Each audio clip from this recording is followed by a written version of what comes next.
So we have four, it's a sort of a mixed bag in some ways, you know, sort of topics, whatever, but some very interesting topics we have.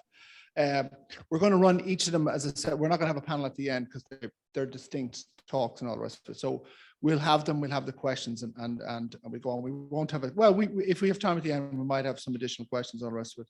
So we have four speakers. Our first speaker is from Portugal, and I think he's online, is he? Yes, yes, I am. Yes, I am. Okay. Okay, so I think, you know, and I'm not here to sort of downgrade the other speakers, but this is a very interesting talk. I have some experience with this myself. So this is by Albino Marques. He's with Aurecon in Portugal. And essentially in NSOE, he's the person who chaired the group that essentially resynchronized or synchronized Ukraine and Moldova to the European network recently. I think that's a good description of it. I personally have some knowledge of this because I know NSOE very well, and it's a very fascinating story. Albino's also agreed, I mean, I don't know if you're watching me, I'm sure you all watch the news. Things are changing in that region rapidly. And in fact, I think this morning I heard 40% of the infrastructure, energy infrastructure of Ukraine has been destroyed. And I would suspect that NSOE are probably helping them on that. And I think Albino is going to say some words about that. On this session, I'm going to give it a little bit more time than the other two because I think it's so fascinating. So Albino, it's over to you. Thank you very much. It is a pleasure to speak with you. Of course, it would be nice if I was there, but it is impossible. So let's try like this online. So thank you for the presentation, and let's talk about it. So in first, a little bit of background of the cooperation we had in the past with Ukraine and Moldova, because things did not start with a war. Since 2016, the Ukrenergo, Ukrainian TSO, and also the Moldovan TSO, Moldelectrica, who entered in contact with NSOE asking for an agreement for the future interconnection of their power system with continental Europe. So there is a lot of work that has been done during these years. And within a six years period, so from 2017 to 2023, a lot of things were done and planned. The idea was that Ukraine and Moldova become compliant with the requirements of our Synchronization framework agreement. That's what we call with our operational rules. For that reason, we added in the agreement what we call the catalog of measures. I have here in this slide a map of the region and maybe two figures. The power system of Ukraine and Moldova before the war had a peak power of 21 gigawatts. And now they only have 13 gigawatts. So you can see the devastation that happened in that country, and because they lost more or less 1/3 of the consumption. What have been done during the previous years, that there were steady state and dynamic studies that were done to confirm the feasibility of the interconnection. Final report was issued in November 2021. We have also performed dynamic stability requirements. So because the interconnected AC system is very large from Portugal to Ukraine, and we knew, because we had a previous experience with Turkey, that we could have some dynamic stability issues. In the Ukrainian system, there was the need to intervene in control loops of nuclear power stations, for instance, and installing STATCOMs to damp the oscillations. One thing that was planned, and this is important, is that they have to do before the connection an island operation to demonstrate they can perform the low frequency control after the separation from the Russian system. And the initial plan was that the synchronization could happen in Q2 2023. And after that, there was no return. Well, let me remind you that this small part of the Ukraine you see in the map, what we call the Bushtin Highland, in reality was already interconnected with continental Europe since 2002, with a radial connection. So they were already exporting some power to the neighbors, but with a radial connection, totally separated from the grid, because the grid of Ukraine and Moldova was interconnected with Russia and Belarus, so that it's totally asynchronous systems. Inside N2E, we created a project group, what we call PG-UAMD, and this project group reported to the Continental Europe TSOs and what we call RGCE. And this is the body that I'm leading now, and this is the body where the decisions are taken. Well, what happened? This is the emergency synchronization facts. Between 24 and 26 February 2022, Ukrenergo and Moldelectrica were performing the isolation tests. So in reality, they separated the grid, their grid from the Russian grid and from the Belarusian grid, and they were isolated. And exactly during that period, and we think it was not a coincidence, Russia launches a military invasion in 24 of February. So exactly after they disconnect the electrical grid.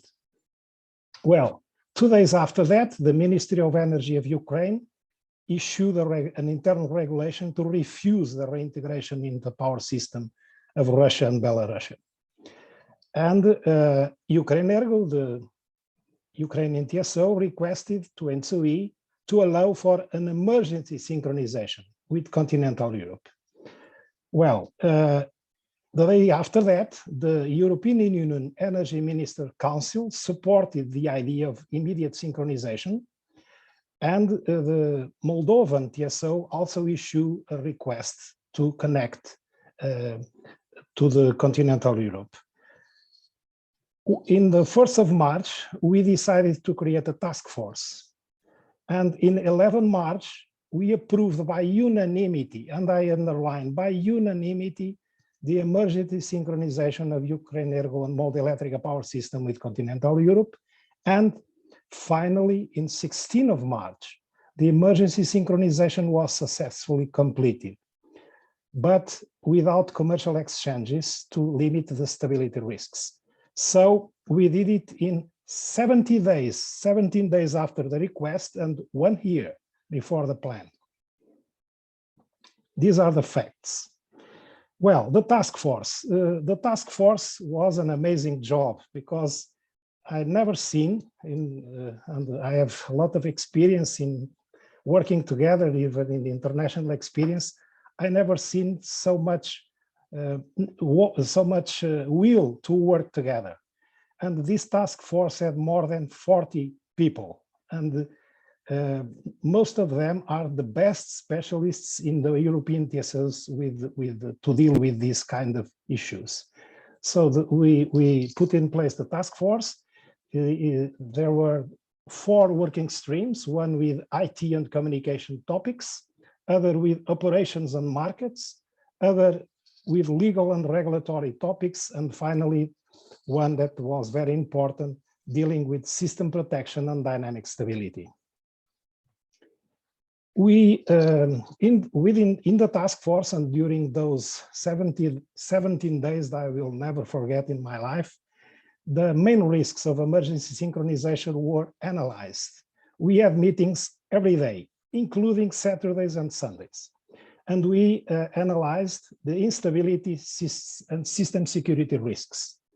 So we decided that we needed monitoring of the oscillations, and Ukrainian TSO installed PMUs in their system, and they connect those PMUs with the continental Europe PMUs. The network cross-border transfer was set to 0 in the beginning. We also assessed the risk of reserves depletion because initially, in the beginning of the war, we thought that the Ukrainian and Moldovan system will need immediate to import energy. But in reality, it didn't happen.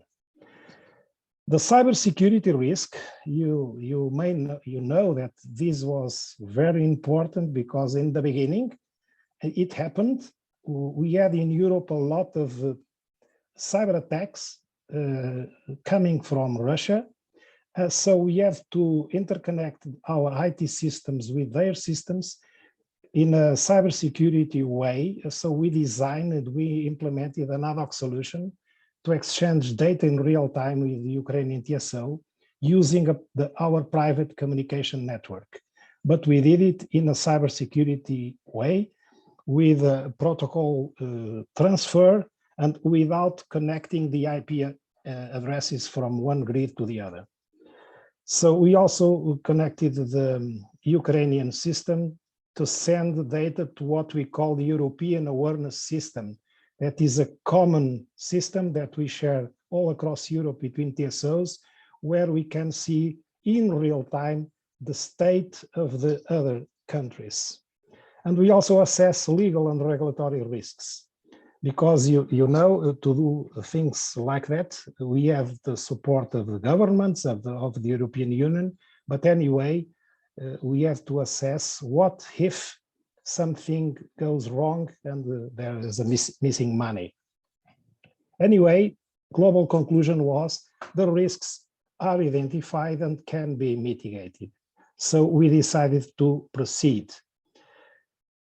Well, after 2 months after the interconnection, in 16th of March, we did a balance of the situation. So the situation was good.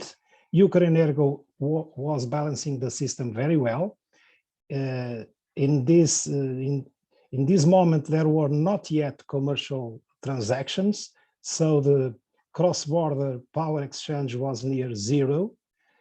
The mutual real-time observability from adjacent TSOs were installed and improving.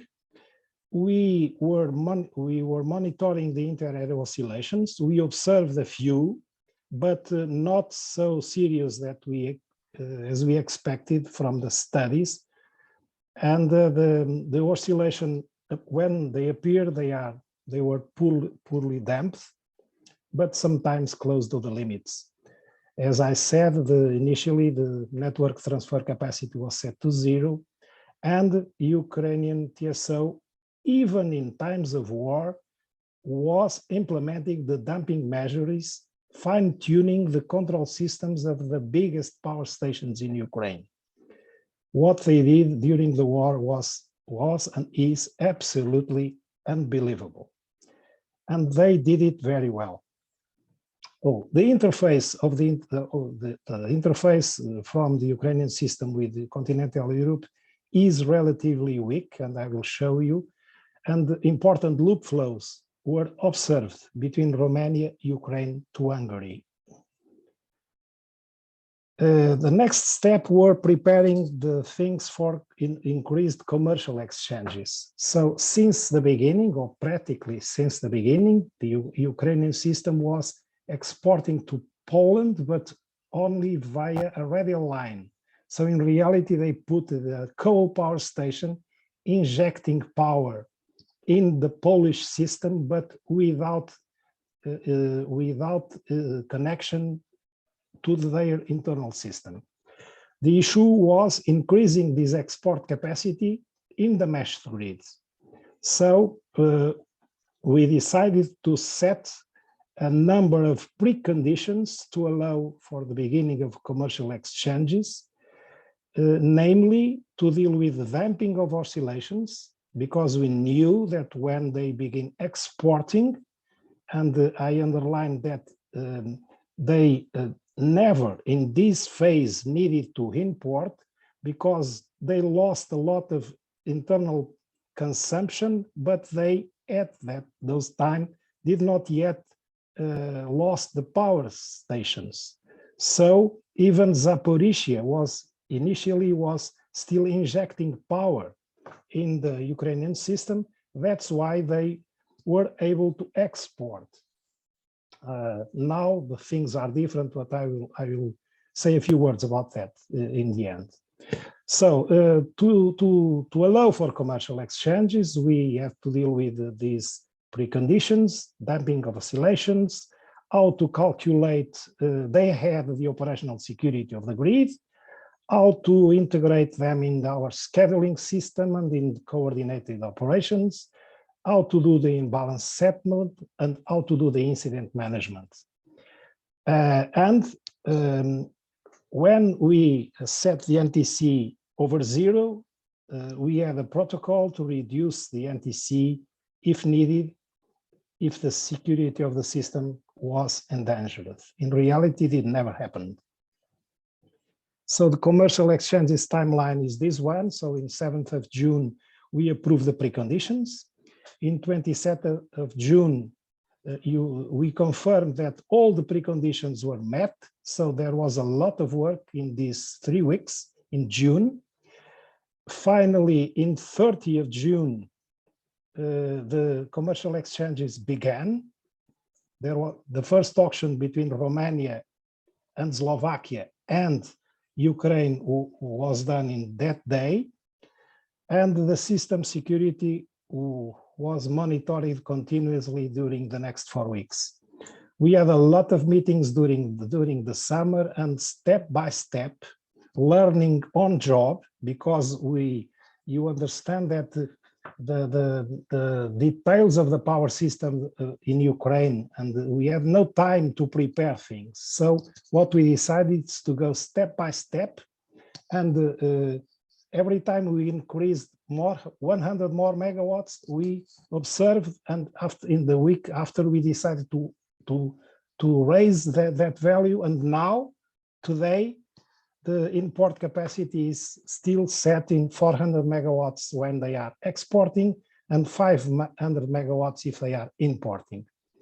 Unfortunately, in 10th of October 2022, you know this by the press, Russia attacked 10 power stations and 15 substations of the bulk Ukrainian electricity system.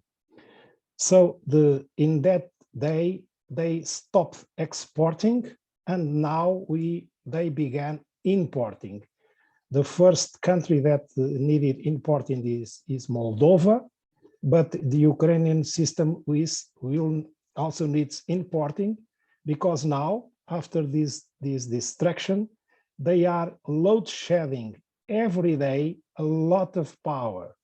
Yesterday, they told me that they shedded more or less 1 gigawatt of consumption in the peak hours at night, at the end of the day. So it's a lot of consumption that they have to shed, not only because the grid is weaker, because they have a lot of lines out of service and substations and transformers, but also because the distribution grid is destroyed also, and because they lost power stations. So the Russian attacked thermal power stations, coal power station, gas power station, and hydropower stations.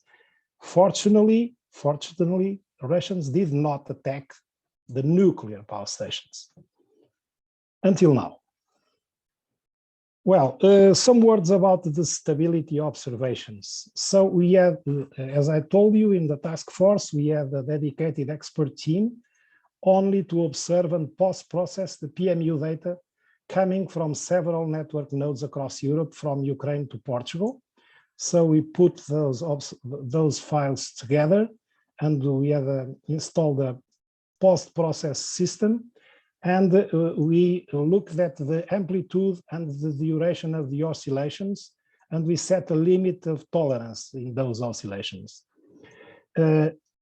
After connecting Ukraine, we have this new green mode of oscillation, what we call Eastern Center West mode. This is new because before that, we also experienced some oscillations north-south between Denmark and Italy, and also between Portugal and Spain and Turkey. But the new one, this new mode, appeared after the connection of the Ukrainian system, and the observations of the stability were a very important tool. And in some cases, the damping was not enough, and we have to apply countermeasures, which mean that we have to reduce the power flow between the between Ukraine and Central Europe, and also between Iberian Peninsula, so Portugal and Spain, to France. And in some cases, in some hours, we needed to do that. The quality of balancing, as I said, was very good. This is 1 month, the month of July, and at that month, the set point for the commercial exchanges was 100 megawatts exporting, and what you see, these spikes up and down, this appears because in Ukraine they have big units and big hydro power stations with 400 megawatts each generation, and they can also work as pumping mode, and each time they connect and disconnect, those spikes appear. But in general, the deviations are stable, and the LFC controller they installed in Ukraine, it worked very well. The physical flows are never the commercial flows, as we know. So here you can see what are the interconnections. In reality, the system is connected through 7 extra high voltage lines. One big line between Ukraine and Hungary. This is a 750 kV line. 4 400 kV line, one between Romania and Moldova, and 3 here between Ukraine and Slovakia, Ukraine, Hungary, and Ukraine, Romania. And also 220 kV line between Ukraine and Hungary. So the biggest interconnection is between Ukraine and Hungary. But here, this map shows that some important loop flows are observed because it depends a lot of the generation in Ukrainian system. So the operation experience, it's good. More than a half a year successful interconnected operation. The system is stable during outages. The transients are well damped. The damping of oscillations is normally below the threshold that we set as a dangerous one. The application of remedial actions is possible. So these long-lasting, poorly damped oscillations that were initially our fear, fortunately, in real, they are not so serious as initially we thought. And we are permanently monitoring and adapting the parameters with a common and transparent dialogue. And we put in place a stepwise approach combining model calculation with measurement analysis. What have we done, and why this project was a success? Well, because we set up a dedicated working group in ENTSO-E only to deal with this topic. We set up the catalog of measures. We prepared the interconnection before doing the initial studies. There were a lot of investments in Ukraine to reinforce the equipment and system structure, including power plant control principle, because the way they operate, where they were interconnected with Russia, was totally different. They did not have even an LFC control in their system. Everything was preparated, so coordinated systems interconnection scheme, schedules, emergency operation coordination plans, preparation and realization of dedicated islanding mode tests, harmonization of interface connection protection settings, harmonization of system defense plans, and a lot of real-time and pre-real-time data is exchanging, like schedules, data sets for contingency analysis, SCADA data, WAMS data, metering data, everything is working. Conclusions. The synchronization was really a success. Why? Because there was a lot of spirit of solidarity in the sector to support Ukraine and Moldova. There was a strong political and regulatory support from European Commission, from member states, from European and national regulatory agencies. There was a fully dedicated and highly skillful experts to analyze risks and develop solutions, also, of course, relying on the work that was done before since 2017. And we approached this project with a very lean and agile way of working, and the work continues. Ukrenergo is already an observer member of ENTSO-E, and of course, they will stay with us forever. And that's all from my side. If you want, I can answer some questions. I don't know if now or later, as you want. Okay, that was fascinating. Any questions? So Charlie has a question. I just want to say one thing before Charlie gets up, is that to me, what this shows you is if we have to do stuff, we can. And maybe that's the most important lesson of all. Thank you very much. Yes, that's really the most important lesson. And this project was, of course, I talk with this with some emotion, because I can tell you that in the beginning of war, and unfortunately now, our colleagues from Ukrenergo talk with us in these online connections from a bunker. You see, and we know we are talking with the director of the dispatch, the central dispatch, and we see from his face that probably he did not sleep during the night. So things were very bad in the beginning of the war when Russians were near Kiev. After that, things become better, and now things are very bad again. But they are very strong, and we will support them. So we will win. Charlie. First, let me just say congratulations on a job well done, Albino. Great job. Thank you. Thank you. One question about the destruction so far from the last couple of weeks of the Russian shelling. Does it look like it's a really long-term outages for the thermal stations, or things that can be repaired? They lost 20 big auto transformers in the grid.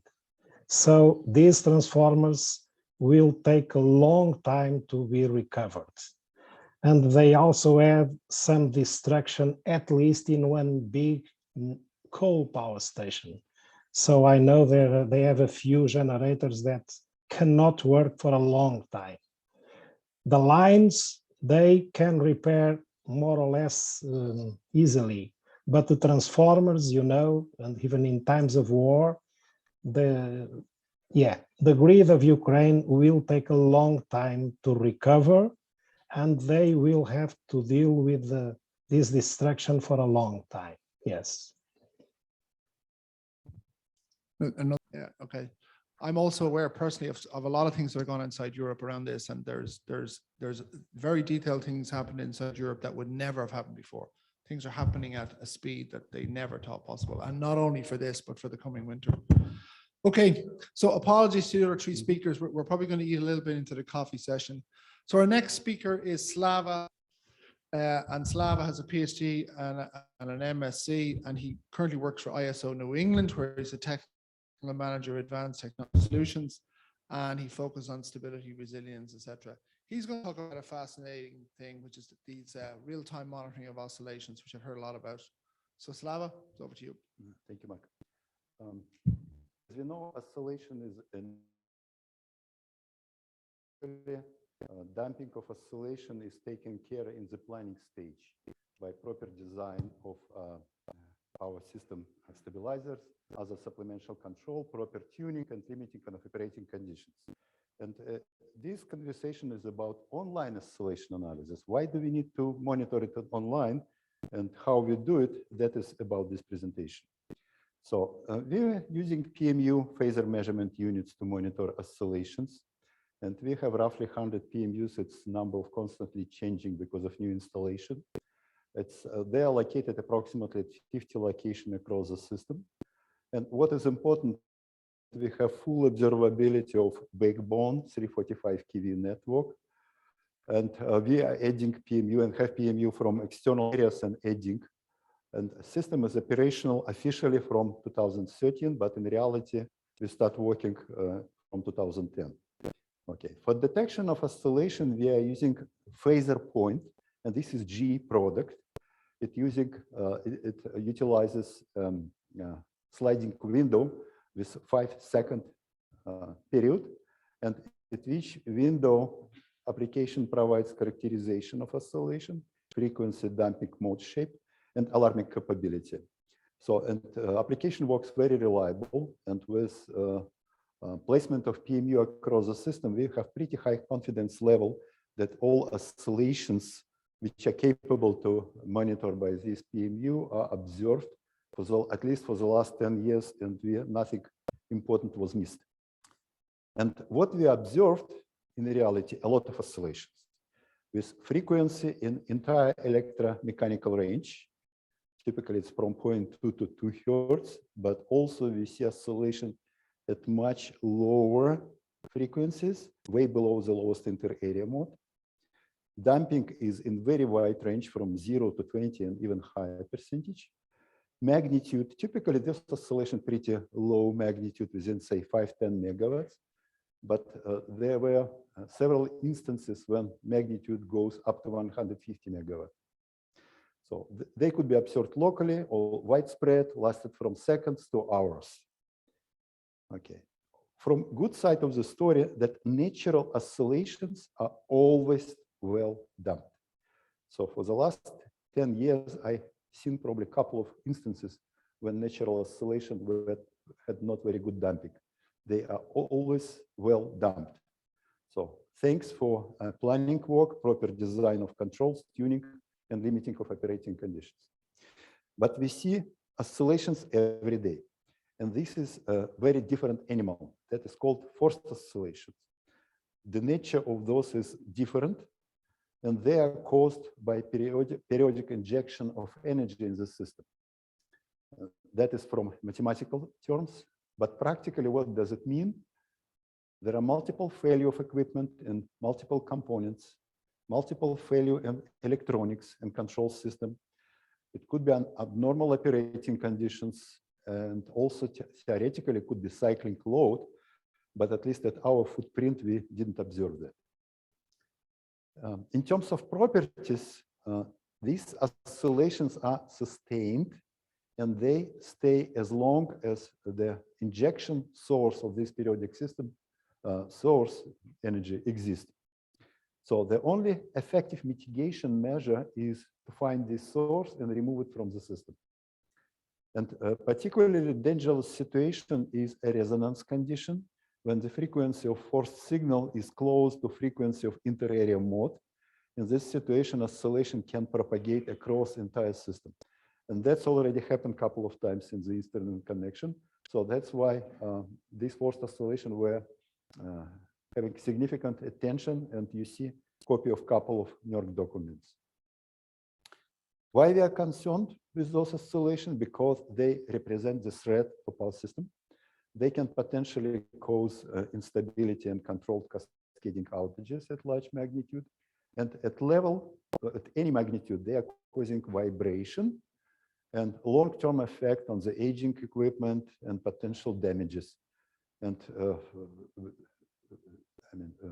industry know that in 2009, it was a huge disaster related to rotor vibration of hydro generator when 75 people died and 6,400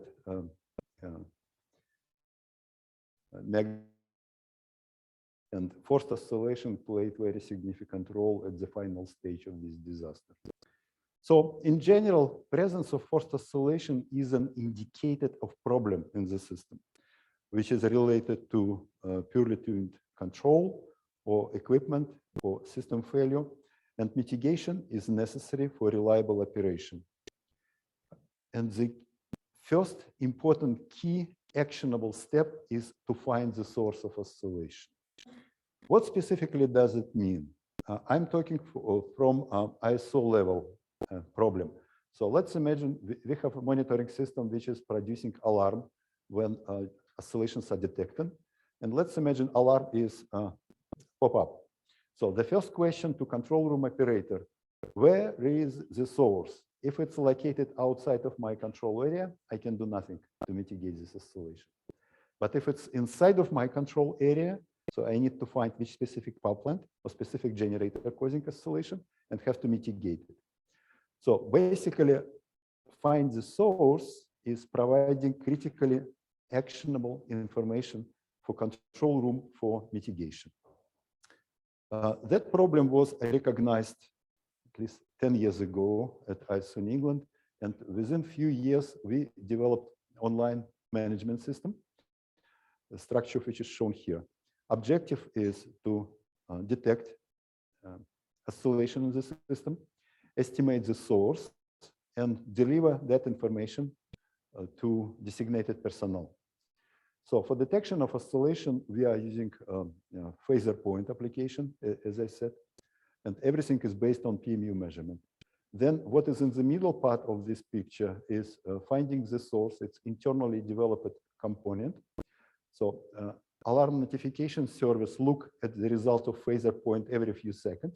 And if you find new alarm or alert for oscillation, then Oscillations oscillation source locating application is triggered, which estimates the source. Then all information is combined in email, is sent to multiple recipients. This is operation staff, engineering, then control room, and local control center and generator, which is identified as a source of oscillation. Quite often, generators do not have a capability, and they don't know that they're causing problem in the system. That's why it's very important to get them informed. So the whole system is fully automated, no human in the loop, and works 24/7. So a key component for oscillation source location is that OSL application, which is using so-called dissipating energy flow method, which translate oscillations, like shown on the picture on the top, from oscillation to specific curve of dissipating energy. And actually, what we are calculating, so-called DE, dissipating energy coefficient. That value could be treated as regular megawatt flow in terms of how it flows from the source to sink. The same way this dissipating energy flows from the source equipment, which is causing oscillation, to sink. So, and if you have DE measured in multiple branches in the network, you can just trace where it's coming from. So, and those are three use cases. On the top, when you have PMU installed of point of interconnection power plant. So each arrow here is calculated dissipating energy. And from the picture, it's clearly seen. That is typical what we have from calculation. Which generator is the source? In the middle picture, situation when you need to find which is a control area responsible for oscillation. Then we monitor tile line flow by PMU, and that is very good way on how to find who is responsible. And at the bottom, when you have sparsely located PMU and have reasonably or large and observable by PMU area, still by looking through the pattern of dissipating energy, you can greatly localize where it's coming from. So basically, number of PMU is not a limitation of using this technology. And a couple of examples. That is an actual event which happened this year. This is June 6th. That day we had an AVR test on one of the nuclear power plant, and you see type of oscillation on the top right picture, how it looked like. On the left side, you see a copy of actual email sent online, where you see characteristic of oscillation, frequency, magnitude, damping, and the bottom on the left picture, results of source identification, which shows specific power plant, specific unit, which is causing this problem. On the bottom right side is visualization of dissipating energy on one line diagram, which clearly show which unit is causing this problem.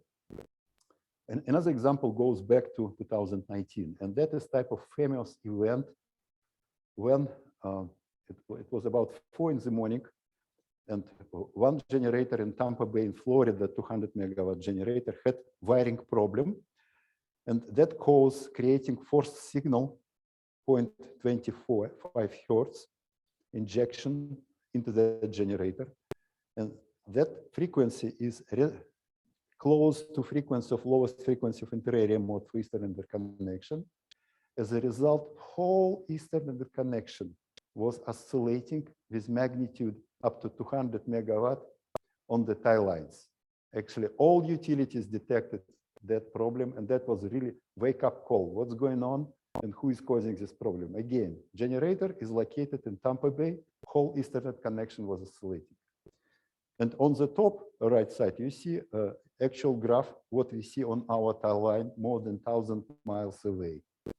And as a result of identification on the left bottom side, you see source New York ISO. And as I said, source was in Florida. Was the answer wrong? No, because we are using only internal PMU. And by using internal PMU, you can say it's coming outside and from New York side. So the answer was absolutely correct. So that email was sent online during the development process, and operator knew you shouldn't do anything, just to try to mitigate this oscillation. Okay, statistics. Since 2017, the system automatically processed, by now it's close to 1,000 events. And a result is practically 100% success rate.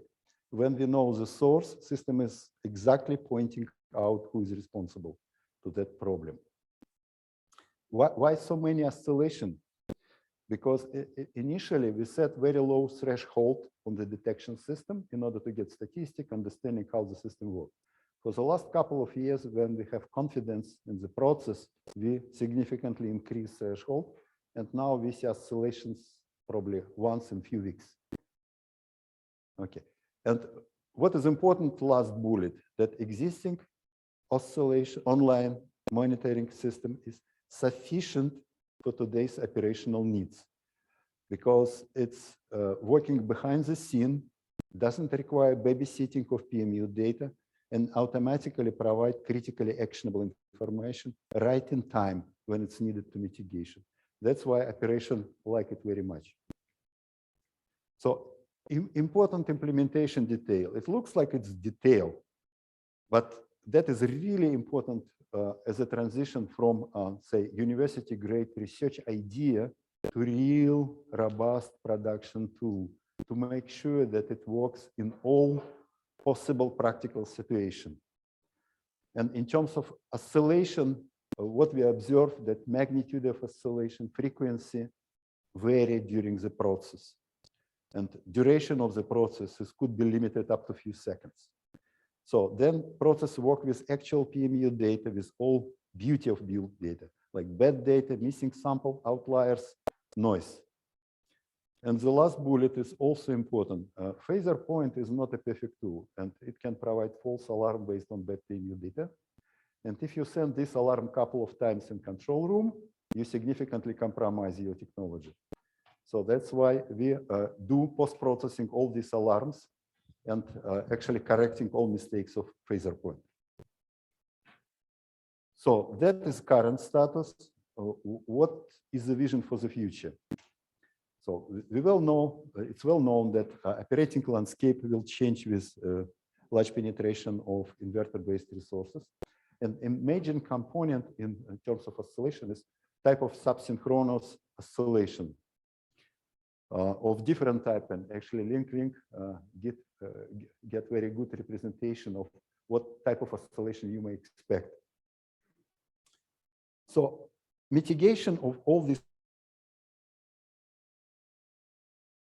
stage. So what you need to have proper modeling, understanding of the process, and proper tuning of the controls. That is looks like obvious way, but it's easy to say. But how soon it will be implemented? I mean, robust this procedure.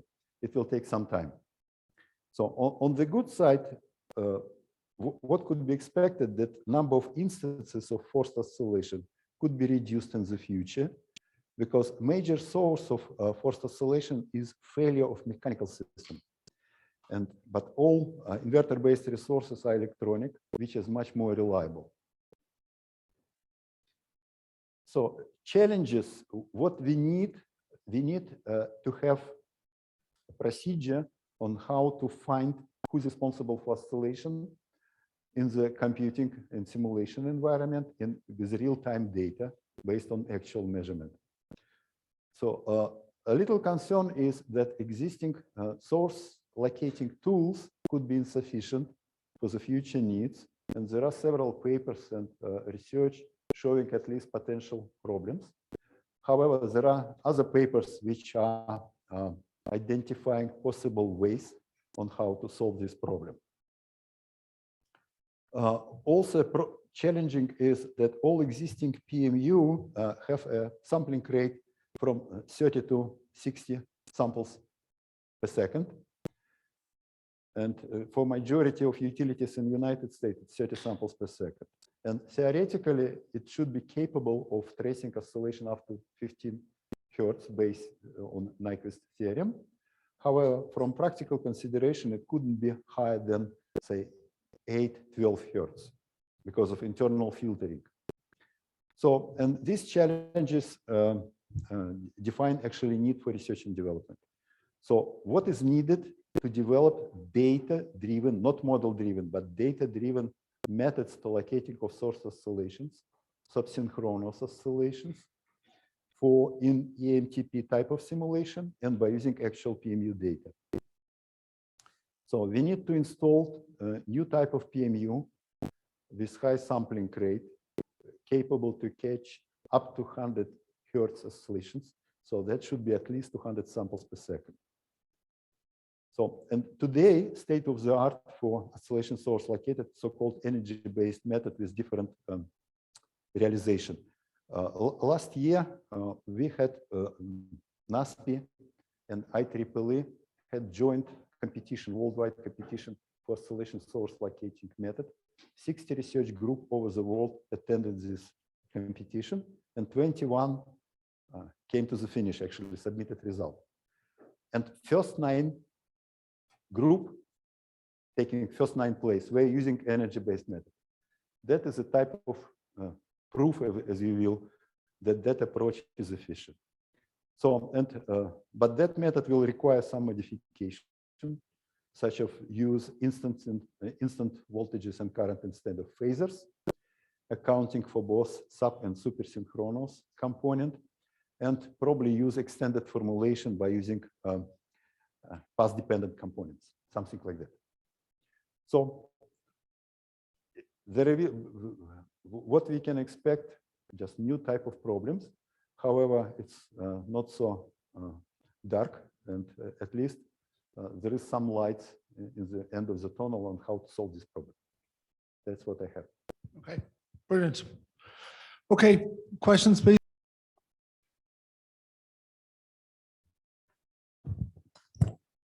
Thank you, Mark. Hi again, everyone. So, like I said, this is a little bit complementary. It's mostly different, but a little bit complementary.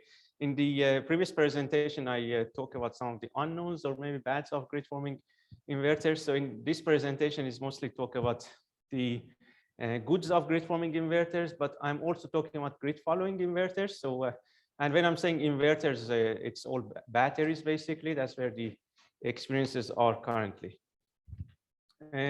So as you remember, I actually showed a slide basically previously about the synchronous condensers. We have around 9, I believe, in Australia synchronous condensers. And what I put here are the batteries that we're currently working. And these batteries, basically, it's all what my team actually working. So I'm sure there's a lot happening in Australia. So this is not what is happening. It's just what my team working. And I'll be discussing the main value proposition, basically. So, and approximately, I think 20% grid forming inverters and around 80% grid following inverters. The 50 megawatt grid forming battery I already discussed. And I think, Julia, you're asking a question about this, the 600 megawatts. So that's like 60 kilometers from, where I live. So it's surely grid connected. It's in, Greater Melbourne, and the first chunk is actually 600 megawatts, the grid following, and to be added by another 600 megawatts. Most certainly is going to be grid forming, because synchronous condensers, although they have a space in switchyard, is economically, I don't believe it's going to make sense. How much synchronous condensers you're going to add, and you're not going to use it for anything else, basically. So as we speak, and this is something in my to-do list, to see if there is a need for synchronous condensers, but plan A is definitely grid forming inverters, metropolitan area or almost metropolitan area. The other notable one is the 850 megawatts. That's at this point, at least, is going to be grid following, and it's claimed to be the largest battery in the world. I don't know if that's the case. Maybe Charlie, you can update your list next time actually you're talking, and that's probably only going to be again dwarfed by this 600 back-to-back, which make it 1200 megawatt. So they're fairly large sizes. And one of the points I wanted to highlight here is that grid following inverters have a lot of great benefits, and I'm going to discuss about it. Don't rule it out. So we don't have to have grid forming inverters. Surely grid forming inverters have some really good applications. And like I said, in this presentation, I'm talking about more the pluses than the minuses. And again, this is all my team is working. I'm sure a lot more happening. One of the things I wanted to highlight, and I apologize, I might be confusing you with the language I'm using here, because I use actually, or in Australia, we use security for what here in this country use reliability for. And when we use reliability, it means the ability to supply, basically, if you have 10 gigawatt of load, if you can basically supply that load without shedding. So I'm apologies in advance, I'm confusing the terms that you're not maybe familiar. And I think power quality or quality of supply is the same. So what I wanted to put here to set out the power system needs and relate it more to why battery is becoming important, because unlike a wind or solar farm, they're not based on MPPT, so they're not making money or based on any other generators, based on generating the maximum power at any given time, but where they can be valuable. And what I put here is another triangle that with a synchronous dominated power system, this comes as almost inherent, basically, that energy and capacity and services or ancillary services are basically intertwined and highly linked. And this is a deliberate basically presentation that I've made it with basically dashed point, that if in an inverter dominated power system, these are not really necessarily or almost certainly, especially with a wind or solar dominated power system, they're not really interlinked and intertwined. And how we can use batteries, they are excellent basically assets. And I'm not saying that with batteries we can fix all the problems without putting extra transmission network, but it basically definitely make these dashed lines a little bit closer to a solid line. And that's where the value proposition for batteries coming in Australian power system. One thing I mentioned in my previous presentation a couple of times is the allocation of current, because in the end, these are current limited devices. And you can say, okay, I overload it to have like 200% overload capability. But in the end, you have as much current to play with. And the color coding here is that anything that highlighted with green are the capabilities that you must provide. And the ones that in yellow are the additional capability that someone may decide to provide, but it's very unlikely, if ever possible, to be able to provide all these capabilities at the same time. Current limitation is one thing, but conflict of control objective, the other thing, that you cannot achieve everything that I've put out there. But I just want to highlight, to give the bigger picture, that if we are thinking something narrow, say, okay, I want to provide inertia, which I discussed previously, or harmonic cancellation. I think Julia was presenting about that. So in the end, I have as much current I can play with, where most judiciously I can put that current. Now, this is based on the battery project that I was mentioning and lessons learned. And again, color coding here is intentional. Anything green is things that we are currently using, and in between things that are sort of happening, not probably with a pace that does, or the uptake that was expected, and red some potentials that, for example, black start capability, which I have personally a couple of slides later on, things that they have put the potential, but for various reasons, including, for example, the revenue streams don't stack up, or they are the ones that essentially are a paradigm shift and cannot be achieved by just control system upgrade. They will probably need additional hardware, which make it more expensive. And briefly mention each one of them. The frequency control, or FFR, that's something known. I don't think I need to spend too much time on it. The speed of responses are significantly fast. So you're talking about 200 to 300 milliseconds, as opposed to like 5 or 6 seconds that you get with a turbine governor response. The synchronous generator replacement, that's something that we are seeing and drive some of these very large batteries that I was mentioning, for example, 850 megawatt. And it provides an advantage that you don't need to introduce new transmission line. Basically, you can utilize the essentially land that is already available and provide many, but not all, capabilities that a synchronous generator can provide. And the ones that I forgot to mention, the ones that highlighted with gradients are the ones that in my book at least can only be provided with grid forming inverters. Everything that is not highlighted with gradient is that whether you have grid forming or grid following inverter, you can basically achieve that. And I have a couple of slides on system strength support. So improving the stability of overall power system with high dominance of inverter-based resources, and allowing other grid following inverters that could not operate stably otherwise. SIPs, again, another jargon that probably is not very familiar for you guys in the US. System Integrity Protection Scheme. I believe you use RAS in this country, and you know what I'm basically talking about. That's again another, and these are some of the government initiatives we had in Victorian government and now New South Wales government, the 850 megawatt that I was mentioning. One of the two value proposition, one is a synchronous generator replacement, and the second one is to provide the SIPs, or what you otherwise know as the RAS. On inertia, I have already discussed, and I don't want to downplay, never use a grid forming inverter for inertia provision, but maybe until you have synchronous generators, synchronous condensers, they can provide that, and you can then use the limited current that you have available for something else that you cannot achieve with a synchronous machine. Black start, I leave it for now because I will be coming with greater detail. Damping of oscillation, another point with synchronous machines, typically large machines, all of them come with power system stabilizers. Until you have the last synchronous generators left, you have electromechanical modes of oscillation all the time. How you can use basically batteries, and even with grid following, actually, again, is not highlighted, meaning that it doesn't have to be a grid forming. You can achieve the performance that you would like with grid following and grid forming inverters. The next one is harmonic cancellations. There are a couple of grid forming, or at least that's what I know, grid forming inverters that provide this capability commercially. I haven't seen it with any grid following inverters, but there's no reason why they cannot provide it. It's not just been given the attention. And I don't quite agree with that. I mean, like I'm seeing from National Grid that not every grid forming inverter should be the essentially canceling harmonics in the network, because in that case, again, you're losing some of the current that you have available for something more valuable.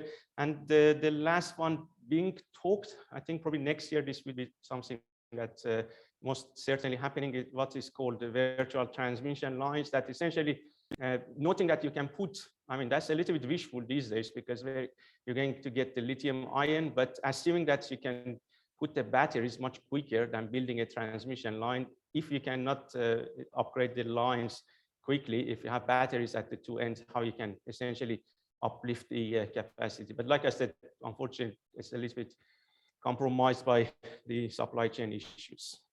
Now, I have a couple of or 3 slides on system strength support, and then go through blanket start. So I thought these are the 2 capabilities that I would like to discuss in a little bit more detail. And this is something I presented previously, but I thought it's important. And especially, I thought maybe complement the discussion I had in the very last slide in the previous presentation, that we're saying that, okay, not much interest for synchronous condensers. And why is that? Because one of the biggest areas of application for synchronous condensers was to make work a wind or solar farm that cannot otherwise operate stably. Part of the work we have done, and this is based on different projects, different part of the network, work that we've done for some of the network to compare the value of a synchronous condenser against the grid-forming inverters. And what we are seeing, and these are again based on wide area EMT modeling, so they are all vendor-specific, site-specific models, is a real power system model that a grid-forming inverter can provide at least the same stability contribution or stability enhancement that a synchronous condenser can. We have seen even basically twice the capability that the synchronous condenser can provide. And related to probably something which is more interesting is that how much hosting capacity can be released by having a grid forming inverters. And we are seeing that at the worst case, it's like twice its capacity. Most often is closer to 4 times, meaning that if you were to have a 100 megawatt or MVA grid forming inverter, that would allow you to connect, say, 400 MVA of grid following inverter that wouldn't otherwise be possible to connect and operate stably. So that's really a good success story. And that is the lesson 1 that I've also highlighted here. Lesson 2, I mentioned that briefly in answer to one of the questions in the last session, and I will highlight that when I'm talking about the black start example. Anything that we've looked at so far, grid connected, and I don't want to generalize, there may be an example, but we have looked at big enough example, system intact, black start condition, that you're not really gaining any significant value, if any value, from having additional hardware, additional IGBT, additional silicon that provide you the additional fault current capability. So we are not really seeing that. Therefore, if someone coming and say all grid forming inverters, or in order for you to be called as a grid forming inverter, you need to come with additional fault current capability to a grid following inverter, it probably doesn't make a lot of sense. So a couple of examples on how a grid forming inverter can stabilize or enhance the stability of the power system. Everyone talk about low frequency oscillations. I said maybe I also chime in here and present something that, again, I think I might have presented this previously.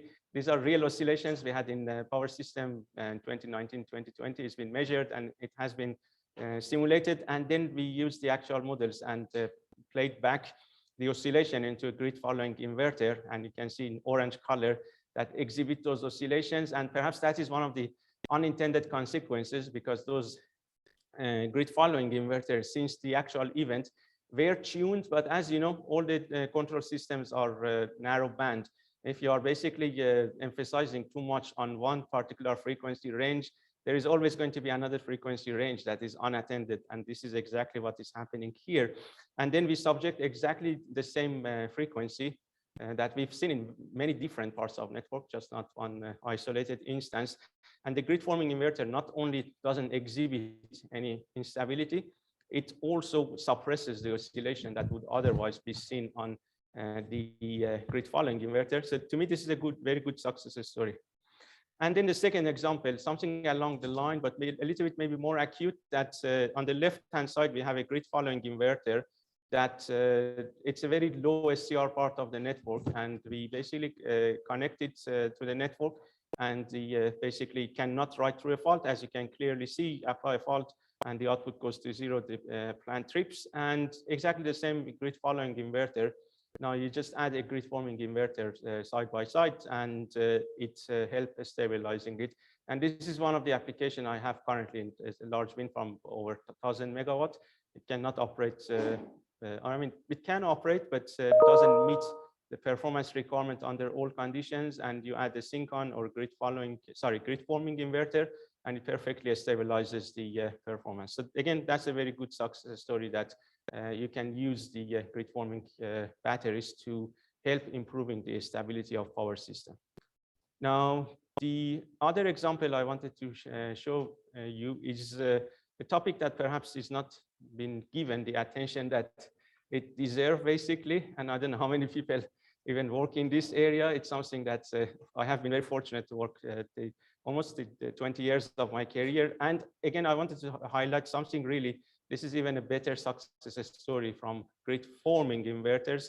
in my book, when I make this presentation, hopefully you agree with why I consider this as even a better success story. So this is actually an ongoing work, but the first phase is complete. And I think we have been hearing the GPST, which ESIG is one of the key contributors of that. And there is a sort of a mirror that we are doing in Australia because of probably more accelerated pace of development or changes in power system that couldn't perhaps wait to get the contribution from rest of the world. And where we have been contributing is the one is that it's a comparative analysis. Again, we have been very fortunate to receive the vendor-specific EMT models. Nothing really assumed here. We have a synchronous generator as a black starter. That's what we are all used to. And then we have a grid-forming battery. And then we say, okay, maybe grid-forming battery is not going to be at the larger scale that we think. And obviously, that was like 9 months ago. So I think our assumption already invalidated based on what I was showing you in the first slide. But the other point with grid-forming batteries is that you need to also, it's not just the issue of short-term capability. You need to have long enough capability to be able to energize auxiliaries of large power stations. And that will also come at a great cost. Long-term storage, that battery is not fantastic at it. And regardless, we say, okay, we have plenty of grid-following inverters. Most of the generating systems that currently connected are grid-following inverters. And we have only 9 synchronous condensers, but that's not bad. So if there was not going to be sufficiently capable grid-forming inverter or not happening at a fast enough pace, can we use synchronous condensers and grid-following inverters as a couple black starter? And here is some of the key finding, and the color coding is intentional. So green, obviously the best, yellow, it's sort of in between, and amber is going to be the least capable. I guess probably the Syncon plus grid following maybe is not too surprising for people. I will discuss that, but the good thing that we are finding is that grid forming battery is more capable than a synchronous generator. And this has been tested against 2 different OEMs. One of them had overload capability, one didn't have, no difference. And even with the one that had overload capability, we're not really seeing any difference. And this is the setup that we have basically built. There is a second stage that we're applying it to a wider power system, but we're confident that this conclusion going to be achieved. To summarize some of the salient points with synchronous generators, obviously getting inherent inertia and damping, very high fault current capability. One of the disadvantages is that it requires a minimum stable load.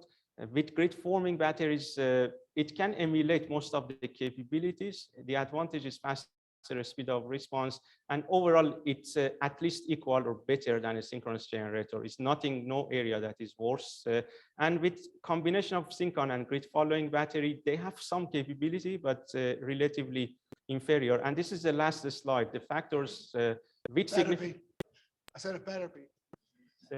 Better be, okay, sure. Last slide I said it better. One question.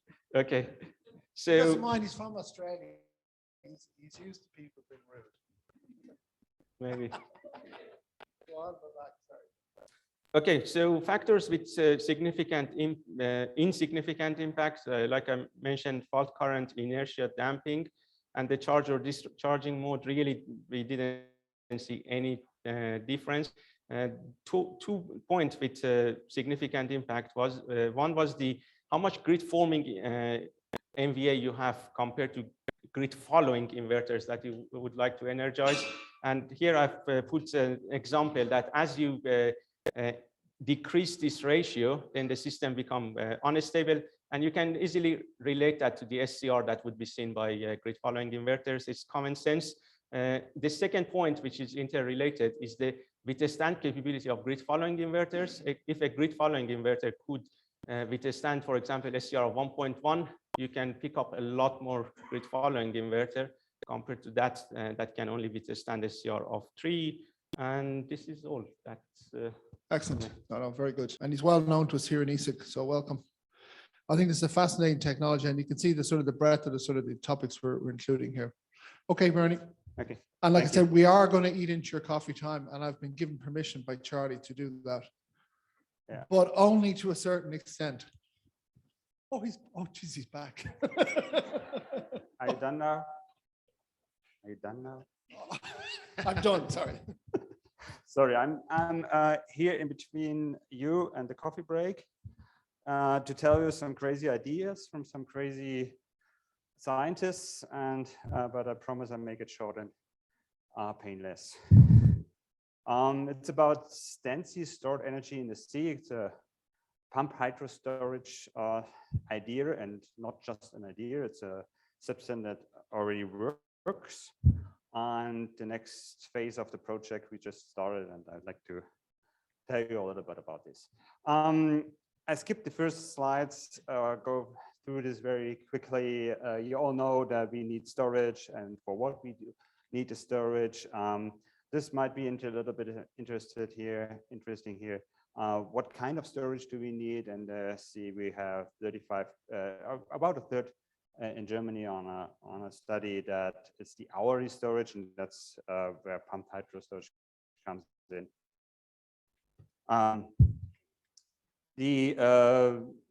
Just an overview over the storage technologies. Pumped hydro storage is well known, so I don't go into details here. And we all know we need more, and it's growing, and so on. So this you can read on the slides later. What is this concept about? What we do is we take a hollow sphere, put it on the seabed, deep water, and let water flow into it through a turbine of a generator and generate electricity until the sphere is full of water. And once it's filled with water, it's discharged. So that's sometimes a little tricky in your head. Full of water means empty of energy. If we have a surplus of energy, we're charging the sphere by pumping out the water against the surrounding water pressure until it's almost empty. There's more or less a vacuum inside. Make sure it's has nothing to do with pressurized, with compressed air or something. There's no air in the sphere, neither when it's charged or discharged. And then when the sphere is empty, it is fully charged, and it can start the cycle again. It's like pumped hydro storage, pumping up and down the water. Here we're pumping in and out against the water pressure of the surrounding sea. The material of this sphere is concrete, cheap concrete, no reinforcement, nothing, very simple. The size we came up with is about 5 megawatts for charging time or discharging time of 4 hours. Charging takes a little longer because of the losses we have.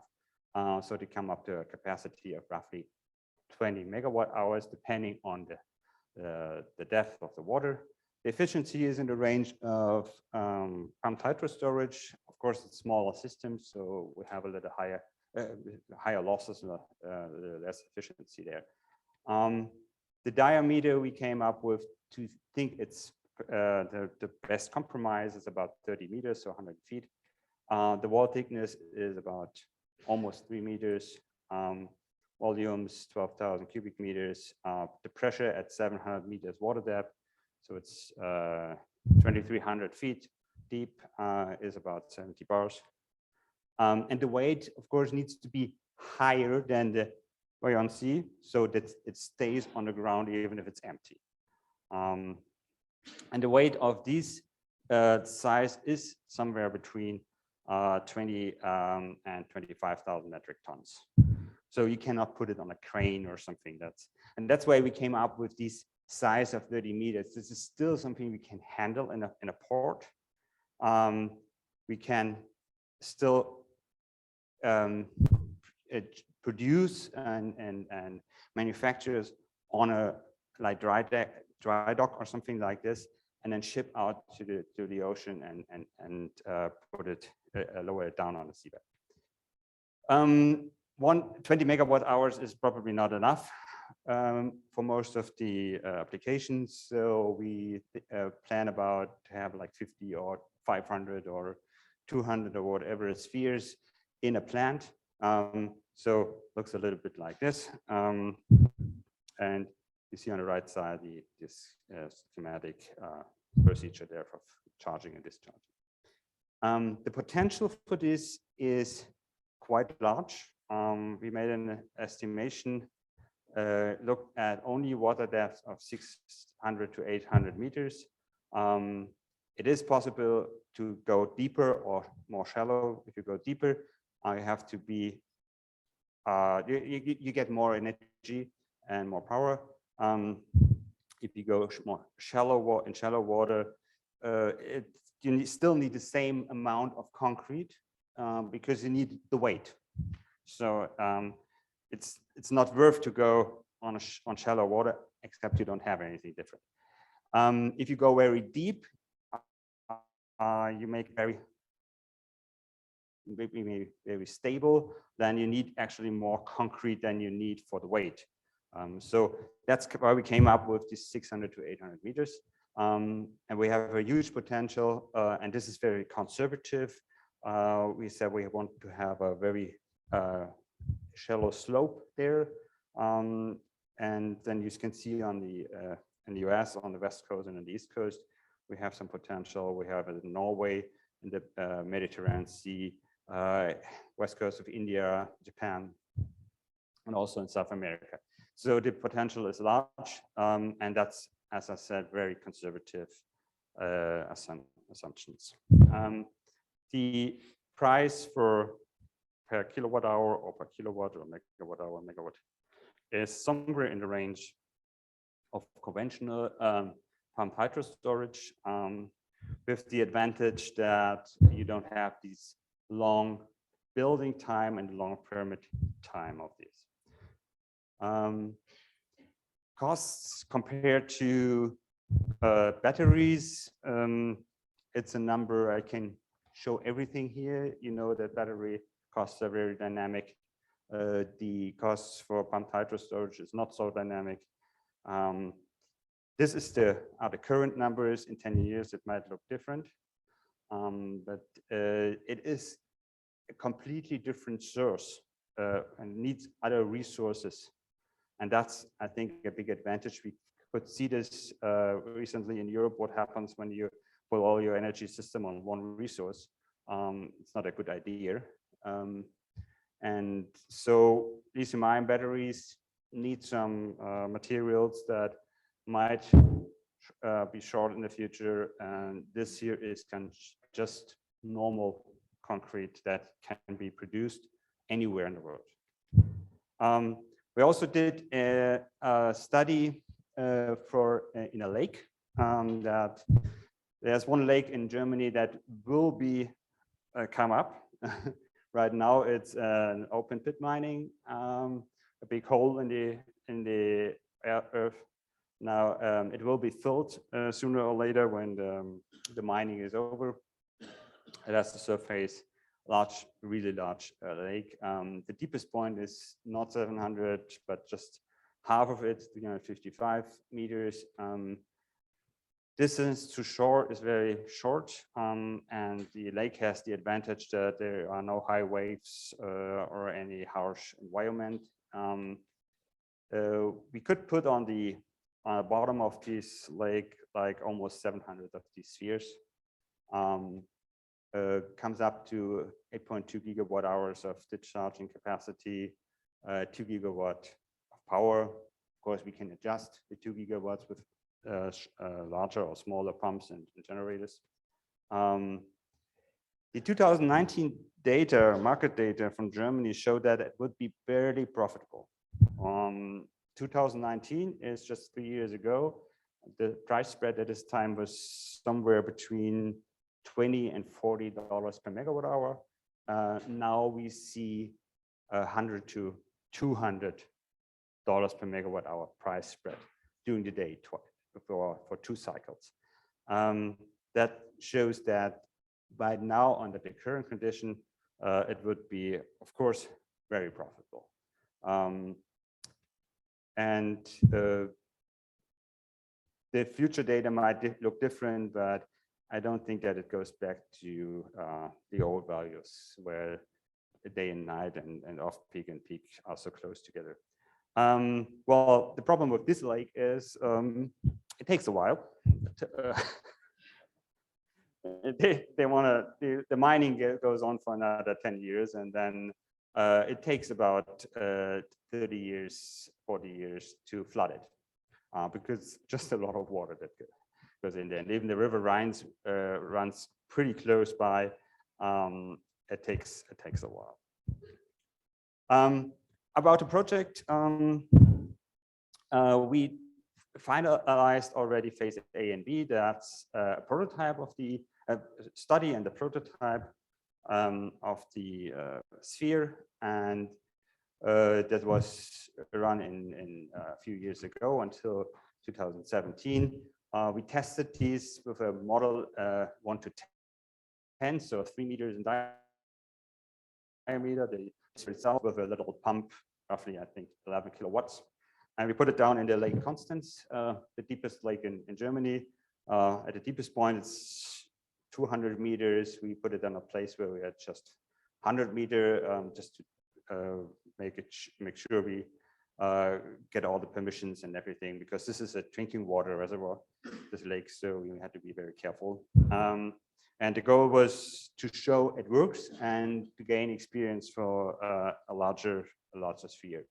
3 meters is not too much. You could still handle it on a truck, and with a normal crane, it's about 20 metric tons. And then we put it into the lake and dumped it there at 100 meter water level, and then had to take it out afterwards as well, after around 4 weeks. And it worked very well there. You can see the sphere itself with this little protection device on top, so nothing gets into the pump, no fishes, no whatever. And we could tow it out to the lake with some floating devices, this yellow stuff around, and we disconnected and let it down with a winch. Phase C is the next pilot. We just started this project, was what I mentioned at the beginning, a few months ago. And this is a diameter of 10 meters, so it's a model of 1 to 3. We want to put it in real deep water.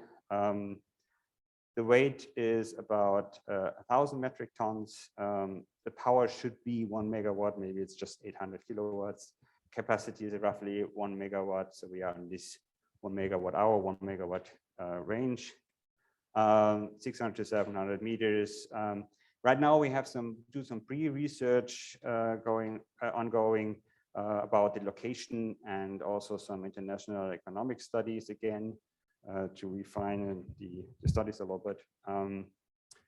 The manufacturing is planned for 2024. Yeah, that's it about this project. We got some sponsors for it, the German government as a main sponsor, and then we got some awards. And I'd like to show some conclusions, and that's my second last slide. The cost range are with pumped hydro storage. The efficiency is somewhere in the same range. We have a modular approach, so we can start with like 10, 50 spheres and then install more and more. And it takes about 4 weeks to produce one. So you can start after 4 weeks of energy generation, actually. It's pretty fast to install and to build, much faster than conventional pumped hydro storage. The environmental impact is pretty low. So the permitting is easier. Potential I showed, and yeah, we have other resources we need for it's not based on lithium and other sources or resources that we might not get. I'd like to announce one last thing. That's symposium conference in Malta next year about energy, offshore energy generation and storage. These are the dates here, the website. You can check this later on if you're interested in coming there. We are also we'll be organizing a little bit on this conference. That's it. Okay, excellent.